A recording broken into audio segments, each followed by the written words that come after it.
साथियों, कैसे आप? आई होप बहुत बढ़िया होंगे। आज हम बात कर रहे हैं सेट नंबर 6 की। अभी तक हम 5 सेट कर चुके हैं और पाँचों सेट इतने बेहतरीन हैं कि आप उसको भी लगाए होंगे तो आपको ज़रूर एहसास होगा कि हाँ, एग्ज़ाम में ऐसे ही क्वेश्चन आपको मिलते हैं। कल 19 तारीख को एग्ज़ाम भी है, तो उसमें देखते हैं कि कल कैसे कैसे क्वेश्चन आते हैं, तो वो भी देखे जाएंगे। ठीक है। फिर ये आपका ये मॉडरेट है क्वेश्चन, मतलब जैसे अभी हाल ही में एग्जाम में हुए हैं ना, उसके अकॉर्डिंग उसी को ध्यान में रखते हुए उन्हीं को अनुसार प्रश्न को तैयार किया गया है। जिसमें आपके 15 क्वेश्चन आपके कंप्यूटर के होते हैं और 20 क्वेश्चन आपके यूपीजी के होते हैं ना। जैसे आपका कंप्यूटर एग्जाम में यूपी ट्रिपल सी में होता है कि 10 को 15 क्वेश्चन कंप्यूटर ऐसा 15 नंबर का और 20 क्वेश्चन आपके यूपीजी के रहते हैं 20 नंबर के। ठीक, उसी को हम चर्चा कर रहे हैं। ठीक है, आगे देखते हैं इसमें आगे कैसे क्या है। तो पहला सवाल हमारा क्या है यहाँ पे देखेंगे। वैसे देखो ये आपको क्यूज के रूप में भी हो जाता है, तो आप उसके अकॉर्डिंग भी आपको काफ़ी फ़ायदा होता होगा। तो यहाँ पे देखिएगा, प्रसिद्ध शहनाई वादक बिस्मिल्लाह खान का संबंध उत्तर प्रदेश के किस संगीत घराने से है। अब यहाँ पे बात कर रहा है कि प्रसिद्ध शहनाई वादक, तो जो शहनाई वादक थे हमारे बिस्मिल्लाह खान, उनका संबंध किससे था? उनसे उनका था बनारस से। किससे था? तो बनारस घराने से था। ठीक है। अब ये घराने संबंध कोई क्वेश्चन नहीं पूछा गया था, लेकिन आपको याद रखना है कि बनारस घराने से किसका संबंध है? शहनाई वादक बिस्मिल्लाह खां का संबंध है। ठीक। अगला क्वेश्चन देखते हैं आपका यहाँ पे कि शैल चित्रकला की खोज में विश्व में सर्वप्रथम उत्तर प्रदेश के किस जिले में हुई थी। तो शैल चित्रकला की खोज विश्व में, पूरे विश्व में बात कर रहा है कि सर्वप्रथम उत्तर प्रदेश में किस जिले में हुई थी। तो वह कहाँ होती है? तो आपको देखो याद रखना है, इसका कहाँ होता है? मिर्जापुर। ठीक, इसका राइट आंसर क्या हो जाएगा? आपका मिर्जापुर हो जाता है। और भी मिर्जापुर के अलावा भी कुछ है, लेकिन आपका मिर्जापुर स्पेशली राइट आंसर हो जाएगा। ठीक, आगे बात करते हैं। अगला सवाल आपका कि निम्न में से कौन सा कथन सही है। इस स्टेटमेंट बेस्ड क्वेश्चन देन आपको ये वेरी इंपॉर्टेंट, बिकॉज ऐसे क्वेश्चन आपके बहुत बार एग्जाम में पूछे जाने की पॉसिबिलिटी बन रही है, क्योंकि अब जैसे क्वेश्चन बनाया जा रहा है आयोग के द्वारा, तो वो तो लग रहा है कि क्वेश्चन का लेवल कुछ ना कुछ ऊपर नीचे रहेगा ही। ठीक है, किसी पे एग्जाम में ऊपर आ सकता है थोड़ी, और किसी में 19-20 का अंतर हो सकता है, तो इसमें कोई बड़ी बात नहीं है। तो यहाँ पे कहा जा रहा है कौशल महाजनपद की राजधानी साकेत थी। अभी कौशल महाजनपद, तो कौशल महाजनपद की राजधानी साकेत भी रही है, एक समय श्रावस्ती भी रहती थी ना, ये एक श्रावस्ती भी होती थी। तो ये तो आपका सही हो गया, नहीं कौन सा कथन सही है? ये वाला पहला वाला तो हमारा सही है। ठीक है। अब यहाँ पे बात कर रहा है कि पांचाल महाजनपद की राजधानी वर्तमान काम्पिल से संबंधित थी। तो जो पंचाल महाजनपद था, पंचाल महाजनपद का जो वर्तमान काम्पिल से संबंधित थी, यानी काम्पिल जो आपका एरिया था फर्रुखाबाद के आसपास का। ठीक है, तो ये फर्रुखाबाद भी रही है और बरेली के आसपास का एरिया भी आता था, आई क्षेत्र के नाम से जानते थे, तो वो भी इससे संबंधित है। तो मतलब पंचाल महाजनपद की राजधानी वर्तमान में कंपिल से संबंधित है, तो दूसरा भी हमारा ये सही हो जाता है। ठीक, अब बचता है तीसरा, 4 स्टेटमेंट है। तो वत्स महाजनपद की राजधानी कौशाम्बी थी। वत्स महाजनपद, तो वत्स महाजनपद जो था आपकी, उसकी राजधानी कौशाम्बी थी। ये जो प्रयागराज के आसपास के एरिया आता ना, वो ये वत्स जनपद में आता था। तो ये भी बात सही है, आपका तीसरा स्टेटमेंट भी आपका राइट हो जाता है। वत्स जनपद महाजनपद की राजधानी कौशाम्बी थी। काशी महाजनपद की राजधानी कुशीनगर थी। ये आपका काशी महाजनपद की राजधानी शायद आपको याद हो, कुशीनगर नहीं बल्कि वाराणसी थी। क्या थी आपकी? काशी महाजनपद की राजधानी आपकी बात करते हैं, तो ये क्या थी? वाराणसी थी ना। क्या थी? वाराणसी थी। ठीक है, तो वाराणसी जो होती है आपकी कहाँ की होती है? काशी की होती है। ठीक है, कहाँ की होती है? काशी की होती है। तो यहाँ पे काशी महाजनपद की कुशीनगर दे रखा। अब कुशीनगर आपकी किसकी होती है? तो कुशीनगर आपकी होती है मल्ल की। ये मल्ल की क्या होती है? मल्ल की होती है कुशीनगर। किसकी होती है? मल्ल की। और काशी की क्या होती है? वाराणसी होती है। तो इसमें चौथा स्टेटमेंट गलत है।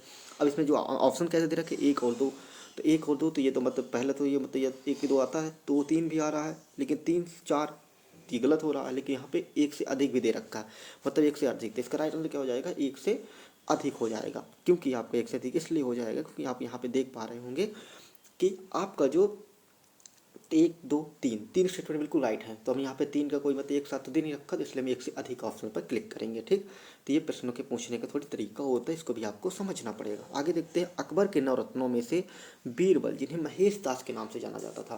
तो अकबर के नवरत्नों में से बीरबल जी थे ना, जिनको आपको किसके नाम से जानते थे? महेश दास के नाम से। ठीक है, तो महेश दास के नाम से जो व्यक्ति जाने जाते थे, उनका उत्तर प्रदेश के किस जिले से संबंध है, मतलब उनका जन्म किस जिले में हुआ था, ये पूछा जा रहा है। तो ये क्वेश्चन काफ़ी इंपॉर्टेंट है, क्योंकि ऐसे एक अभी एक हाल ही में क्वेश्चन पूछा गया था, जिसमें ये कहा गया था कि ये कवि, उत्तर प्रदेश के जो कवि हैं, इनका जो संबंध है किस जिले से, इनका जन्म कहाँ हुआ था, ऐसे पूछा गया था। ऐसा सेम इस अकॉर्डिंग क्वेश्चन है। तो आपका अकबर के जो नवरत्न में से बीरबल थे, जिनको महेश दास के नाम से जानते हैं, तो उनका संबंध कहाँ से था? जालौन से था। कहाँ से था? जालौन से है। ओके, अगला क्वेश्चन देखते हैं आपका निम्न में से कौन सा कथन 1857 की क्रांति के संदर्भ में बिल्कुल सही है। अब 1857 की बात कर रहा है, तो 1857 की क्रांति के संबंध में निम्न में से कथन कौन सी है। तो आपके 3 स्टेटमेंट दे रखे हैं। पहला, इलाहाबाद में लियाकत अली ने नेतृत्व किया था। तो इलाहाबाद से किसने नेतृत्व किया था ये आपको बताना है। तो देखो आपको याद होगा इलाहाबाद से किसने कौन करते हैं, तो लियाकत अली करते हैं ना। फिर आपको यहाँ से आता है कानपुर से मुख्य तात्या टोपे थे। तो कानपुर से मुख्य तात्या टोपे नहीं बल्कि कौन से नाना साहब थे ना, नाना साहब। नाना साहब जिसको कहते हैं धोनुपंत भी कह सकते हो, नाना साहब थे। तो नाना साहब होते हैं आपके कानपुर से। तात्या टोपे तो कानपुर से होते नहीं, तो दूसरा स्टेटमेंट हमारा गलत हो गया। तो पहला वहाँ से तीसरा गोरखपुर से गजाधर सिंह ने किया था। तो गोरखपुर से किसने किया था, गजाधर सिंह ने किया था। ये बात बिल्कुल सही है कि गोरखपुर से किसने किया था, गजाधर सिंह ने किया था। तो यहाँ पे कौन सा पहला और दूसरा तो गलत है, तो दूसरा वाला ये भी गलत हो जाएगा, ये भी गलत हो जाएगा। पहला तीसरा, तो राइट आंसर क्या हो जाएगा यहाँ पे सी नंबर इसका राइट आंसर हो जाएगा, क्योंकि पहला दूसरा बिल्कुल इसका राइट आंसर होगा। ठीक, आगे समझते हैं। अगला सवाल है कि 1942 के भारत छोड़ो आंदोलन के समय, जो 1942 के भारत छोड़ो आंदोलन का समय चल रहा था, उस समय चिंटू पांडे नाम के एक व्यक्ति ने उत्तर प्रदेश के किस जिले में अस्थायी सरकार के निर्माण किया था, मतलब अस्थायी सरकार की स्थापना की थी। वहाँ पे उसका सब मतलब जैसे एक सरकार होती ना वैसे सब कुछ हुआ था, शपथ ग्रहण भी हुआ था, सब कुछ हुआ था। तो 1942 के भारत छोड़ो आंदोलन के समय कौन था वो व्यक्ति, वो थे आपके चिंटू पांडे। लेकिन कहाँ पे किया था उन्होंने, तो वो करते हैं आपके बलिया में। कहाँ करते हैं, बलिया में करते हैं। ठीक, कहाँ पे करते हैं वो, स्थापना बलिया में करते हैं। अगला सवाल आपका यहाँ पे, निम्न में से कौन सा सुमेलित है, मतलब सुमेलित पूछ रहा है इसलिए क्योंकि ये आपका जो क्वेश्चन दे रखा था ऐसा दे रखा है कुछ जिलों के जो जनपद के मतलब मुख्यालय हैं अलग अलग जगह हैं, तो वो उसके लिए कहेगा है ना। तो अम्बेडकर नगर आपका कौन सा सुमेलित है यहाँ पे कह रहा था, अम्बेडकर नगर तो आपको सही है। ठीक है, क्या आपका अम्बेडकर नगर सही है कि आपको यहाँ पे देखेंगे अम्बेडकर नगर का रवर्सगंज कहाँ है, अलग हो जाएगा ये। ठीक है, अम्बेडकर नगर का रवर्सगंज नहीं है आपका। यदि कुशीनगर का देखें, कुशीनगर खलीलाबाद, कुशीनगर खलीलाबाद भी नहीं है। उरई का अमेठी का जलौन का उरई है ना, तो अमेठी तो नहीं होगा। ठीक है, तो इनका फर्रुखाबाद आपका फतेहगढ़, तो राइट आंसर क्या हो जाएगा आपका यहाँ पे फतेहगढ़ हो जाएगा, क्योंकि फर्रुखाबाद का जो मुख्यालय है वह कहाँ पर है आपका फतेहगढ़ में है। ठीक, आगे देखते हैं अगला सवाल कि इलाहाबाद हाई कोर्ट का एक खंडपीठ उत्तर प्रदेश में कहाँ स्थित है, मतलब कहाँ पर है ये पूछा जा रहा है। तो इलाहाबाद हाई कोर्ट का जो एक मुख्यालय है, इलाहाबाद हाई कोर्ट की स्थापना 1866 में होती है ना, 1866 में होती है। पहले आगरा से इलाहाबाद में आ जाता है, फिर 1866 में स्थापना होती है। फिर उसके बाद ये इसके खंडपीठ बनाया जाता है, कहाँ पे वो बनाया जाता है, लखनऊ में। कहाँ बनाया जाता है, लखनऊ में। ठीक, अगला सवाल है उच्च न्यायालय में न्यायाधीशों की संख्या कितनी है। तो उच्च न्यायालय में स्वीकृत न्यायाधीशों की यदि बात करें तो स्वीकृत पूछेगा तो 160 हो जाएगी। कितनी हो जाएगी, 160। यदि स्वीकृत बात करता है ना, तो स्वीकृत कितनी हो जाती है, 160 हो जाती है। यदि कहे स्थायी तो स्थायी हो जाती है आपकी 120 है। यदि आपसे पूछे स्थायी, स्थायी 120, स्वीकृत 160। अगला सवाल यहाँ पे रंगीला घराना के नाम से उत्तर प्रदेश के किस संगीत घराने को जाना जाता है, रंगीला घराने के नाम से। तो रंगीला घराने के नाम से उत्तर प्रदेश के किस संगीत घराने को जाना जाता है ये आपको बताना है। तो इसके किराना घराना, आगरा घराना, लखनऊ घराना, अतरौली घराना। तो आगरा घराना, क्योंकि वहाँ पे जो हौजी खान है किनकी आप हौजी का कौन थे, मतलब ऐसे आप नाम सुने होंगे जो तानसेन के दमान थे। तो आगरा घराना को क्या कहा जाता है, रंगीला घराने के नाम से भी जाना जाता है। ठीक, अगला सवाल है पुत्र रत्न के जन्मोत्सव पर बुंदेलखंड में किया जाने वाला नृत्य निम्न में से कौन सा है।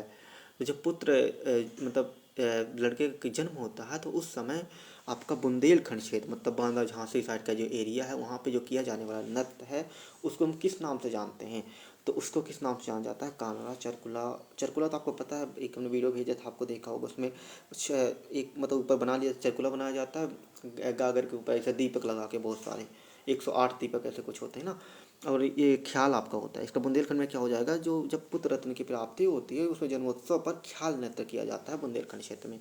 ठीक, अगला सवाल है यहाँ पे भाषाई संस्थान हिंदुस्तानी एकेडमी की स्थापना 1927 ईस्वी में होती है, ये आपका कहा जा रहा है। इसका मुख्यालय पूछ रहा है, पूछ क्या रहा है इसका मुख्यालय, इसका मुख्यालय कहाँ पर है। तो देखो यहाँ पे कह रहा है कि भाषाई संस्थान हिंदुस्तानी एकेडमी की स्थापना 1927 ईस्वी में कहाँ होती है, इसका मुख्यालय कहाँ पे, और 1927 में पूछा कहाँ होती है ये पूछा जा रहा है ना। तो ये आपको यदि राइट आंसर देखें आपको तो इसका प्रयागराज सही होगा। क्या होगा, प्रयागराज। तो यानी प्रयागराज में आपका भाषाई संस्थान हिंदुस्तानी एकेडमी की स्थापना होती है 1927 ईस्वी में। अगला सवाल है उत्तर प्रदेश के प्रसिद्ध वह कवि कौन से जिन्हें तूते हिंद के नाम से जाना जाता है? ये बहुत सिंपल क्वेश्चन है और सभी लोग आराम से आंसर कर लिए होंगे। तूते हिंद के नाम मलिक मोहम्मद को जानते हैं किसके नाम से? जायसी के नाम से जानते हैं ना, मलिक मोहम्मद जायसी इनका पूरा नाम हो जाता है। राजस्वी प्रसाद को जानते हैं सितारे हिंद, क्या कहते हैं? सितारे हिंद के नाम से जानते हैं। सितारे हिंद आपने देखा होगा, सितारे हिंद के नाम से इनको जानते हैं। भारतेंदु हरिश्चंद्र को जानते हैं, आपको पता ही होगा क्या है, हिंदी के अग्रदूत भी माने जा सकते हैं। तो अमीर खुसरो को क्या कहा जाता है? तूते हिंद के नाम से जानते हैं। अमीर खुसरो को हम तूते हिंद के नाम से जानते हैं। ये बहुत अच्छा क्वेश्चन है, कई हर मतलब एसएससी में भी कई जगह एग्जाम में पूछा जाता है, तो इसको आपने बहुत अच्छे से कर लिया होगा, काफ़ी आपको याद भी होगा।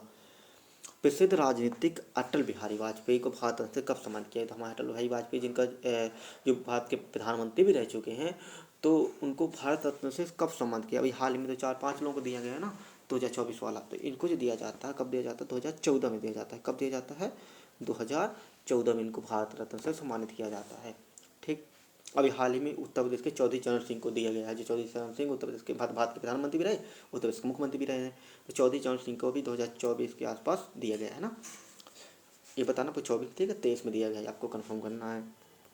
आगे देखते हैं आपका, निम्न में से कौन सा कथन सही है? सोमनाथ मंदिर देवरिया में है। ये आपसे यहाँ पे स्टेटमेंट दे रहा है और आपसे पूछ रहा है इनमें से जो 3 स्टेटमेंट है, इनमें से कौन सा स्टेटमेंट बिल्कुल सही है, ये कह रहा है। तो सोमनाथ मंदिर कहाँ पे है? देवरिया में है, ये बात आपका सही है, सोमनाथ मंदिर देवरिया में है। देवी पाटन मंदिर का संबंध बलरामपुर से है, यस राइट। देवी पाटन मंदिर का संबंध कहाँ से है? बलरामपुर से है। भारत माता मंदिर का लखनऊ से नहीं है, ठीक। तो ये आपको याद रखना, भारत माता मंदिर का संबंध लखनऊ से नहीं है। तो यहाँ पे आप देखेंगे कि इसमें कितने स्टेटमेंट सही हो रहे हैं आपके? 2 स्टेटमेंट, 1 और 2। तो 1, 2 आपके स्टेटमेंट सही हो रहा है। तो यहाँ पे इसका राइट आंसर क्या हो जाएगा? 1 और 2, क्योंकि 1 और 2 सही है आपके, तो 1 और 2 पर हम क्लिक करते हैं। ठीक, आगे देखते हैं अगला सवाल आपका, उत्तर प्रदेश का जनघनत्व कितना है? तो उत्तर प्रदेश का जनघनत्व आपको पता है, जनसंख्या में क्षेत्रफल का भाग दे देते हैं, तो क्षेत्रफल में जनसंख्या का भाग दे देते हैं। तो ये कितने जनसंख्या निवास करती है, ऐसा आपका जनघनत्व होता है। ठीक है, तो आपको यहाँ पे देखते हैं उत्तर प्रदेश के जनघनत्व की यदि बात करते हैं आपके, तो यहाँ पे 829, यानी ज़्यादा हो जाता है, भारत से भी ज़्यादा हो जाता है ना, 829। हमारे वैसे भी जनसंख्या के क्षेत्र में उत्तर प्रदेश पहले स्थान पे आता है। ठीक, तो इसका 829 हो जाएगा। अगला सवाल है आपको यहाँ पे, उत्तर प्रदेश में राजकीय सेवाओं पर महिलाओं को कितने प्रतिशत आरक्षण प्राप्त है? उत्तर प्रदेश की राजकीय सेवाओं में महिलाओं के लिए आपको देखते होंगे कि वो नारी वंदन योजना जो भी शुरू हुई थी ना, एक मतलब 106 बिल वहाँ आया था, 106 या 5 में शायद जो स्टेटमेंट पास हुआ था, उसमें कहा गया था ये 33% के लिए, मतलब सम्मान के तौर पर। तो वैसे उत्तर प्रदेश में यदि बात करते हैं ना, तो उत्तर प्रदेश में कितने प्रतिशत के आरक्षण प्राप्त है? तो वो 33%। कितने प्राप्त है? 33%। तो 33% प्राप्त है, ये आपको याद रखना है, ये एग्जाम में पूछा जा सकता है।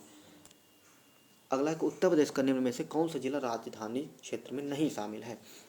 तो आपको यहाँ पे ये कहा जा रहा है कि उत्तर प्रदेश के निम्न में से कौन सा जिला राष्ट्रीय राजधानी के क्षेत्र में नहीं शामिल है। ठीक है, तो ये बताना है आपका, मेरठ, बागपत, अलीगढ़ या फिर आपका हापुड़। तो मेरठ, बागपत या अलीगढ़, हापुड़। तो देखो याद रखना, आपका मेरठ तो है, बागपत भी है और हापुड़ भी है, बल अलीगढ़ आपका भी प्रस्तावित है, अभी ये कंफर्म नहीं हुआ कि आपका हो जाएगा शामिल, भी प्रस्तावित बस है। तो यहाँ पे क्या हो जाएगा? अलीगढ़। तो यानी जो आपका राष्ट्रीय राजधानी में से कौन शामिल है? अलीगढ़ शामिल नहीं है। वैसे 8 शामिल है, 4-5 का भी प्रस्ताव में रखा गया कि हाँ ये भी शामिल हो सकते हैं, ऐसा है।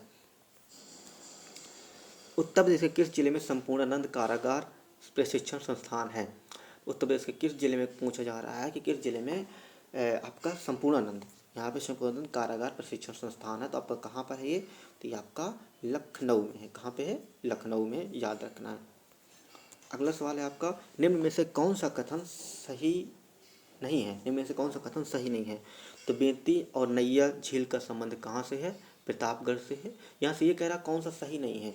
तो देखो, बेती और नैया झील का संबंध कहाँ से? प्रतापगढ़ से है। प्रतापगढ़ में, मतलब ये प्रतापगढ़ में पाई जाती हैं। ठीक, करेला और इतौजा झील का संबंध लखनऊ में है, ये भी बात आपका सही है।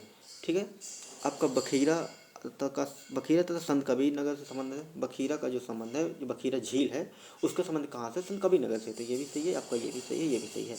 अब इसमें से कौन सा कथन सही नहीं है? एक तो गलत होएगा ही ना, तो आपको ये बात में बचता मूंगताल। आपको बताना है मूंगताल, कमेंट में बताना मूंगताल का संबंध कहाँ से है? कानपुर से, लखनऊ से, वाराणसी से, आपको ये बताना है कहाँ से है। ठीक है, मूंगताल का संबंध। आगे देखते हैं आपका, ये आपके कंप्यूटर के सवाल हैं, आपके 15 क्वेश्चन रहेंगे और ये कंप्यूटर के बेहतरीन सवाल हैं जिनको एग्जाम के बेस पर हैं। और एक चीज़ आपको बता दें कि क्यूज आपके टेलीग्राम पे होती हैं, बहुत सारी क्यूज पड़ी हुई हैं। आप सिर्फ सिंपल सा आप प्रश्न भी सर्च कर सकते हैं, उसके अकॉर्डिंग आप प्रश्न भी जीके में कंप्यूटर और जीके कहा जाता है, यूपी जीके, और फिर से कंप्यूटर क्यूज पड़ी हुई हैं, बहुत सारे कंटेंट पीडीएफ वगैरह हैं, आप वहाँ से उनको भी रीड कर सकते हैं। तो यहाँ से पूछा जा रहा है 1024 जो आपका मेगाबाइट है, 1024 मेगाबाइट किससे संबंधित है? तो आपको पता होगा कि एक जो आपके यहाँ पे जो बाइट होता है ना, तो इसका एक बाइट होता है, तो एक बाइट बराबर आपका होता है 8 बिट होता है ना, 8 बिट होता है, ठीक है, यानी बाइनरी डिजिट होता है, 8 बिट होता है एक बाइट बराबर। और एक बाइट बराबर 8 बिट होता है, और एक बाइट बराबर आपका क्या होता है, 2 निबल होते हैं ना। और वैसे ही आपका 1024 बाइट बराबर आपका क्या होता है, 1 KB होता है, क्या होता है 1 KB, 1 किलो बाइट, 1024 बाइट बराबर। इसी प्रकार 1024 किलो बाइट बराबर होता है 1 MB होता है, ठीक है। और 1024 MB बराबर 1 GB होता है। तो 1024 MB मतलब यहाँ पे बात 1024 MB की बात कर रहा है, तो इसका राइट आंसर क्या हो जाएगा, GB, 1 GB क्या हो जाएगा 1 GB। इसका राइट आंसर क्या हो जाएगा आपका यहाँ पे, इसका राइट आंसर आपका 1 GB बिल्कुल सही आंसर हो जाएगा, ठीक। आगे देखते हैं अगला सवाल, निम्न में से कौन सा आउटपुट डिवाइस की श्रेणी में आता है? इनमें से कहा जा रहा है कि निम्न में से ऐसा कौन सा है जो आउटपुट डिवाइस की श्रेणी में आता है? तो देखो, speech synthesiser, joystick, track ball, touch screen. तो आप देखेंगे यहाँ पे जॉयस्टिक हो गया, ट्रैक बॉल हो गया, टच पेन हो गया, ये होते हैं आपके इनपुट डिवाइस। ये क्या हो जाते हैं आपके इनपुट डिवाइस हो जाते हैं, ठीक है, ये क्या हो जाता है इनपुट डिवाइस। तो बचता आपका क्या है, ये स्पीच सिंथेसाइजर। तो इसका काम क्या होता है कि जो हम लोग मतलब जो टेक्स्ट होता है, टेक्स्ट को पढ़ के आवाज़ में बदल के आउटपुट में देने का काम करता है आपका स्पीच सिंथेसाइजर, ठीक। तो इसकी आउटपुट डिवाइस है, कैसा डिवाइस है यह एक आउटपुट डिवाइस की श्रेणी में शामिल हो जाता है, ओके। अगला सवाल देखते हैं आपका, विश्व का प्रथम इलेक्ट्रॉनिक डिजिटल कंप्यूटर कौन सा था? तो विश्व का प्रथम पहला तो आपका यूनिवैक, पहले यूनिवर्सल कंप्यूटर यूनिवैक, ये आपका यूनिवर्सल ऑटोमेटिक कंप्यूटर हो जाएगा। और ये पहला इलेक्ट्रॉनिक कंप्यूटर की बात कर रहा है तो ये एनियाक है, क्या है, electronic numeric integrated automatic computer, ठीक है, ये कैलकुलेटर भी बोल सकते हो। तो ये आपका इलेक्ट्रॉनिक डिजिटल कंप्यूटर कौन सा था, एनियाक था, ठीक। जिसका निर्माण आपका एनियाक का निर्माण की बात करें तो आपको बनाया गया था 1946 ईस्वी में। कब बनाया गया था, 1946 ईस्वी में JP पिकर्ट और जॉन मॉचली के द्वारा, ठीक है। अगला सवाल यहाँ पे, निम्न में से किसके द्वारा ऑब्जेक्ट को स्क्रीन पर एक स्थान से दूसरे स्थान पर ले जाने के लिए उपयोग किया जाता है? निम्न में से किसके द्वारा ऑब्जेक्ट को स्क्रीन पर एक स्थान से दूसरे स्थान पर ले जाने के लिए उपयोग किया जाता है? तो right click, left click, right click तो नॉर्मल क्लिक करने के लिए होता है, तो ये आपका होगा नहीं, लेफ्ट क्लिक नॉर्मल क्लिक हो गया, ड्रैग ड्रॉप। इसका राइट आंसर क्या हो जाएगा आपका, ड्रैग ड्रॉप हो जाएगा, ओके। अगला सवाल है आपका, निम्न में से कौन सा यूटिलिटी सॉफ्टवेयर का उदाहरण है? निम्न में से कौन सा यूटिलिटी सॉफ्टवेयर का उदाहरण है? File manager, voice scanner, disk disk fragmenter.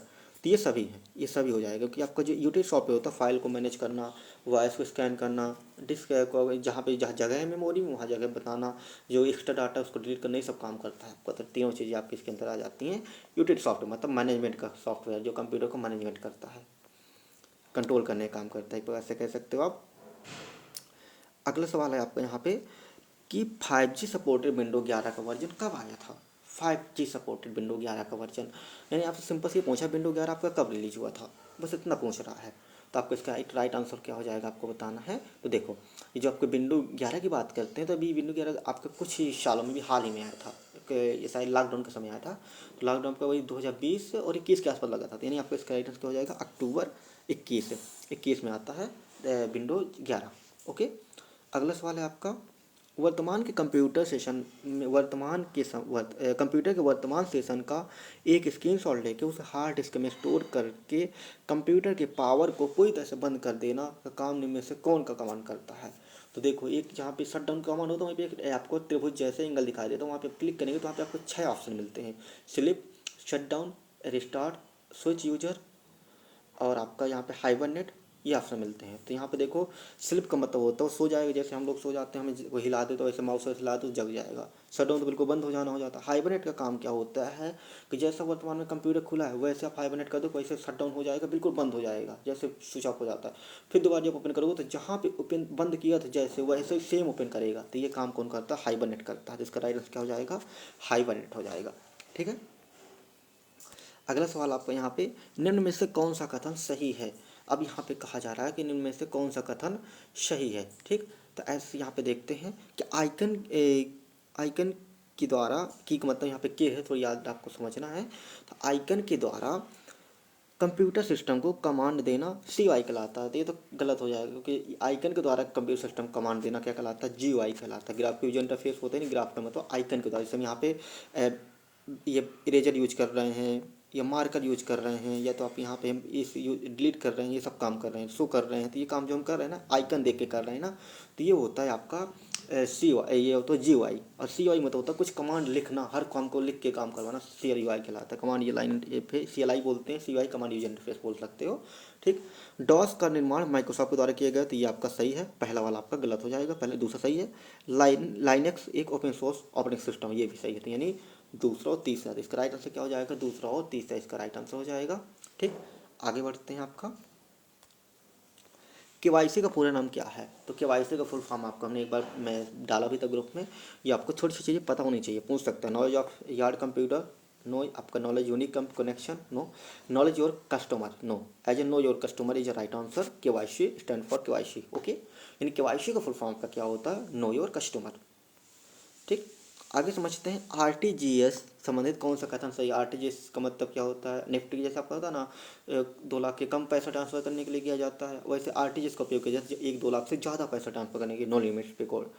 ठीक है, तो RTGS का उपयोग किया जाता है 2 लाख से ज़्यादा, बात सही है। इसकी स्पीड ज़्यादा होती है, ये भी सही है। यह रियल टाइम क्रॉस सेटलमेंट पर काम करता है, ये भी सही है। यानी इसका राइट क्या हो जाएगा, ये सभी हो जाएगा। तो RTGS संबंधित जो कथन थे, ये सभी कथन इससे संबंधित हो जाते हैं। ठीक, आगे बात करते हैं। अगला सवाल आपका, टेलीफोन के माध्यम से पीड़ित की व्यक्ति व वित्तीय सूचना प्राप्त करना क्या कहलाता है। एक आपने देखा, ईमेल से किसी को परेशान करना, उसको उसकी जानकारी, व्यक्तिगत जानकारी चुराना या वित्तीय जानकारी चुराना क्या कहलाता है, वो फिशिंग कहलाता है जब ईमेल से करते हो। और जब इसको करोगे आप टेलीफोन से करोगे तो क्या कहलाएगा, विशिंग कहलाएगा। टेलीफोन से जब आप करोगे तो क्या कहलाएगा, विशिंग कहलाएगा। याद रहे, किसी टेलीफोन से तो विशिंग कहलाएगा, ये आपको याद रखना। और जब आप SMS से करोगे ना, SMS से, तो ये स्विमिंग कहलाएगा। जब ईमेल से करोगे तो आपका क्या कहलाता है, आपको बताया अभी। जब ईमेल से करते हो तो ये क्या कहलाता है, फिशिंग। जब आप SMS से करते हो तो स्मिशिंग। जब आप टेलीफोन से कॉल करते हो तो आपका विशिंग, ओके। तो इसका राइट आंसर क्या हो जाएगा, विशिंग। बहुत प्यारा सवाल था। MS वर्ड में फाइल को सेव एज करने के लिए शॉर्टकट का उपयोग किया जाता है। MS वर्ड में जब कोई फाइल को सेव एज करना होता है तो हम किस शॉर्टकट का उपयोग करते हैं, ये पूछा जा रहा है आपसे। तो देखो यहाँ पे कंट्रोल एस तो आपको केवल सेव करने के लिए होता है, केवल सेव करने के लिए। कंट्रोल वाई आपका, ये आपका रिड्यू करने के लिए होता है। क्या होता है, रिड्यू करने के लिए, रिड्यू कमांड करने के लिए। F11 तो आपका इसमें नहीं, स्क्रीन बड़ा करने के लिए जाता है। F12 इसका राइट आंसर जाएगा। सेव एज करने के लिए क्या होता है, F12 का उपयोग हम करते हैं, ओके। सेव एज का शॉर्टकट क्या होता है, F12 हो जाता है। अगला सवाल है, क्लासिफिकेशन एल्गोरिदम में निम्न में से किस प्रकार की तकनीक का उपयोग किया जाता है। तो क्लासिफिकेशन, यदि आपको यहाँ पे क्लासिफिकेशन एल्गोरिदम की बात की जाए तो इसमें ये जो तीनों चीज़ दिखाई दे रही हैं, तीनों चीज़ें आ जाती हैं। जैसे आपका डिसीजन ट्री हो गया, ये भी आ जाता है। आपका लाइनर रिग्रेशन हो गया, ये भी आ जाता है। इसको लाइनर प्रोग्रामिंग बोल सकते हो ना, तो ये आपका रिग्रेशन हो जाता है, प्रोग्रामिंग आपका। नेचुरल नेटवर्क, ये भी हो गया। ये सभी चीज़ें आ जाती हैं, तीनों चीज़ें। तो इसका संबंध किससे है, इन सभी से है। तो ये तकनीक क्या है, तीनों तकनीक का उपयोग की जाती हैं। ठीक, अगला सवाल है, स्काई ड्राइव किस कंपनी की क्लाउड कंप्यूटिंग सेवा है। स्काई ड्राइव की बात करते हैं तो स्काई ड्राइव सिंपल सा आपका क्लाउड माइक्रोसॉफ्ट का है। किसका, स्काई ड्राइव की बात कर रहे हैं तो स्काई ड्राइव आपका किसका है, माइक्रोसॉफ्ट, इसका है, माइक्रोसॉफ्ट का है। ठीक, और गूगल का आपका क्या है, गूगल ड्राइव हो गया ना, वो आप सुने होंगे। ठीक है, वन ड्राइव आपका माइक्रोसॉफ्ट में आता है एक। सेमी सुपरवाइज लर्निंग में क्या क्या लाभ है। सेमी सुपरवाइज्ड, तो सेमी सुपरवाइज में दक्षता अधिक होती है, कार्य करने की क्षमता ज़्यादा होती है, इसमें यूजर काम आसान होता है, ये सभी चीज़ हो जाती हैं। तो सेमी सुपरवाइज लर्निंग में, जो सेमी सुपरवाइज्ड लर्निंग में काम लाभ होता है, ये सब चीज़ें हो जाती हैं। तो ये आपके महत्वपूर्ण आपके सवाल थे 15 आपके कंप्यूटर के, प्लस 35 आपके 30 आपके, सॉरी 20 आपके UPG के, कुल 35 सवाल थे। और ये बहुत बेहतरीन सेट है। उम्मीद है कि आपके एग्जाम में जरूर फ़ायदा होगा। तो आपको यदि सही लगे तो आप अपने दोस्तों को बता सकते हैं कि हाँ एक क्लास अच्छी है, तो आप उनको देख सकते हैं, क्यूज भी कर सकते हैं टेलीग्राम में जुड़ के। ठीक है, मिलते हैं फिर नेक्स्ट। धन्यवाद।